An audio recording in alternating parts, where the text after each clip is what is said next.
Welcome to my YouTube channel. आज मैं आपको क्लास 6 के लिए होम साइंस का चैप्टर नंबर 4 पढ़ाऊंगी। इस वीडियो में मैं आपको इस चैप्टर के सभी ऑप्शनल क्वेश्चन आंसर समझाऊंगी, क्योंकि एग्जाम में ऑप्शनल क्वेश्चन आंसर भी ज़रूर आते हैं। इससे पहले वाली वीडियो में मैंने आपको इस चैप्टर के टेक्स्ट बुक के क्वेश्चन आंसर समझाए थे, तो यहाँ पर हम एग्ज़ाम के लिए ऑप्शनल क्वेश्चन आंसर समझेंगे। तो बच्चों, इस बुक के जितने भी चैप्टर्स हैं वो सभी आपको चैनल की प्लेलिस्ट में मिल जाएंगे, आप वहाँ से जाकर देख लेना।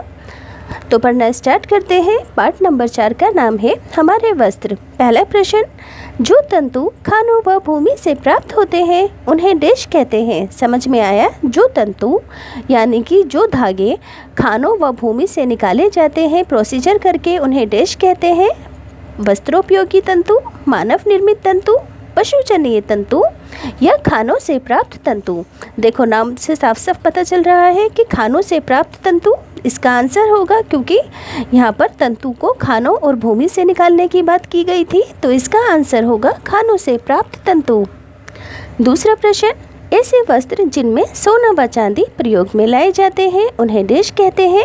जरीदार वस्त्र, जरकन के वस्त्र, मानव निर्मित वस्त्र या संश्लिष्ट वस्त्र।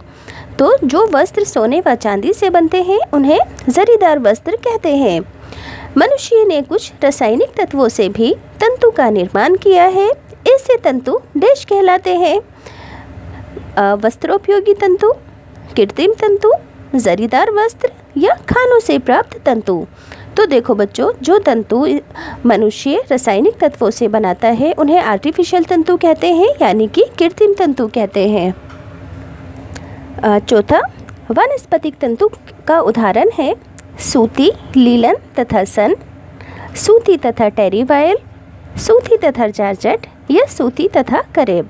देखो, वानस्पतिक तंतु यानी कि जो नेचुरल तौर पर मिलते हैं, पेड़ पौधों से प्राप्त होते हैं, तो उनसे कौन से टाइप के वस्त्र बनते हैं? सूती कपड़ा बनता है। लीलन भी सूती कपड़े का एक टाइप है और सन भी सूती कपड़े का एक टाइप है, तो इसका आंसर होगा सूती, लीलन तथा सन। प्राणित तंतु का उदाहरण यानी कि प्राणियों से प्राप्त होने वाले तंतु से कौन से टाइप के कपड़े बनते हैं? ऊन तथा खादी बनता है, ऊन तथा रेशमी वस्त्र बनते हैं, ऊन तथा जरकन के वस्त्र बनते हैं या ऊन तथा रेयन बनते हैं। तो रेशम के कीड़े से रेशमी वस्त्र बनता है और ऊन से ऊनी वस्त्र बनता है, तो इसका आंसर होगा ऊनी व रेशमी वस्त्र। खानों से प्राप्त तंतु का उदाहरण है जरीदार वस्त्र, जरकन के वस्त्र, रेयन के वस्त्र या रेशमी वस्त्र। तो खानों से तो सोना चांदी वगैरह प्राप्त होता है, तो ऐसे वस्त्रों को क्या कहते हैं? जरीदार वस्त्र कहते हैं, तो इसका आंसर होगा जरीदार वस्त्र। नेक्स्ट है कृत्रिम तंतु का उदाहरण है nylon, polyester, acrylic, nylon, silk तथा सन, नाइलॉन, खादी तथा सन या फिर उपरोक्त सभी। तो कृत्रिम तंतु क्या होते हैं? जो कि मानव निर्मित होते हैं। तो खादी तो नेचुरल है, सिल्क जानवरों से मिलती है, खादी भी सूती है ना, क्योंकि ये नेचुरल है, कृत्रिम तो नहीं होगी, इसलिए नाइलॉन, पॉलिएस्टर और एक्रेलिक इसका आंसर होगा, यानी कि का। मिश्रित तंतु का उदाहरण क्या होगा? नाइलॉन या सिल्क, पॉलिएस्टर या सिल्क, टेरिकॉट या टेरीवूल या फिर रेयन। तो मिश्रित तंतु का उदाहरण क्या होगा? टेरिकॉट और टेरीवूल, क्योंकि सिल्क तो जानवर से प्राप्त होने वाला तंतु है। सूत प्राप्त करने का साधन क्या है? सूत हमें किससे मिलता है? कपास के पौधे से, बिनौले से, पौधे की जड़ से या फिर बीज से। तो हमें सूत प्राप्त होता है कपास के पौधे से। सूती तंतु की लंबाई कितनी होती है? तो याद रखना, सूती तंतु की लंबाई 1.5 सेंटीमीटर से 5 सेंटीमीटर तक की होती है। इनमें से निम्न वस्त्र ताप के संचालक होते हैं, ताप के अच्छे संचालक होते हैं, यानी कि गर्मियों में पहने जा सकते हैं, हवा आर पार होती है उसमें से। रेयन, सिल्क, जॉर्जेट, सूती व खादी। तो खादी ताप का अच्छा संचालक है, क्योंकि ये पसीने को अपने अंदर जज्ब कर लेता है। ऊन के तंतु की लंबाई कितनी होती है? याद रखना, 3.5 सेंटीमीटर से 35 सेंटीमीटर तक ऊन के तंतु की लंबाई होती है। ऊन ताप का कैसा संचालक है, अच्छा या फिर बुरा? तो ऊन पसीने को अपने अंदर जज्ब नहीं करती है, इसका मतलब क्या है कि ऊन ताप का बुरा संचालक है, क्योंकि ये गर्मी को अपने अंदर बनाए रखता है।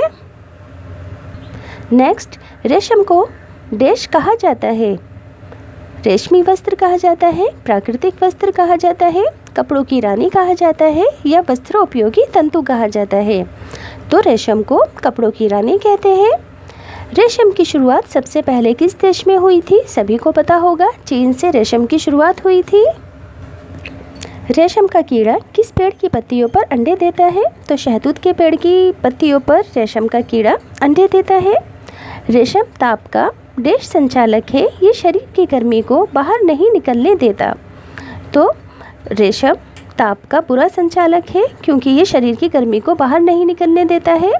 कृत्रिम तंतु से बने वस्त्र किस मौसम में पहने जाते हैं?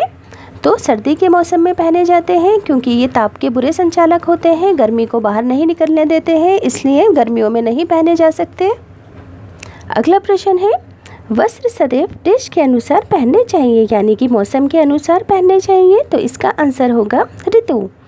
रेशमी वस्त्रों की चमक के लिए देश का प्रयोग किया जाता है, यानी कि रेशमी कपड़ों के चमक को बनाए रखने के लिए किस चीज़ का प्रयोग किया जाता है? सिरके का, सोडे का, नील का या साबुन का? तो आंसर होगा सिरके का। रेशमी वस्त्रों को देश दबाव से धोना चाहिए, कम दबाव से, अधिक दबाव से, रगड़कर या इनमें से कोई नहीं। तो रेशमी वस्त्र थोड़े नाजुक होते हैं, इसलिए इन्हें कम दबाव के साथ धोना चाहिए, ज़्यादा नहीं रगड़ना चाहिए। नेक्स्ट है, सफ़ेद सूती वस्त्रों पर सफ़ेदी लाने के लिए नील का प्रयोग करते हैं, सिरके का, धूप में सुखाते हैं या मांड का उपयोग करते हैं? तो सफ़ेद सूती वस्त्रों पर सफ़ेदी लाने के लिए उन्हें धूप में सुखाया जाता है और नील भी लगाया जाता है। तो यहाँ पर फ़िलहाल तो ऑप्शन के अंदर लिख देंगे धूप में सुखाना। अगर यहाँ पे अगर ऑप्शन में लिखा होता उपरोक्त का और खा, तो आंसर में लिखते का और खा, तो इसके आंसर में लिख देंगे धूप में सुखाना।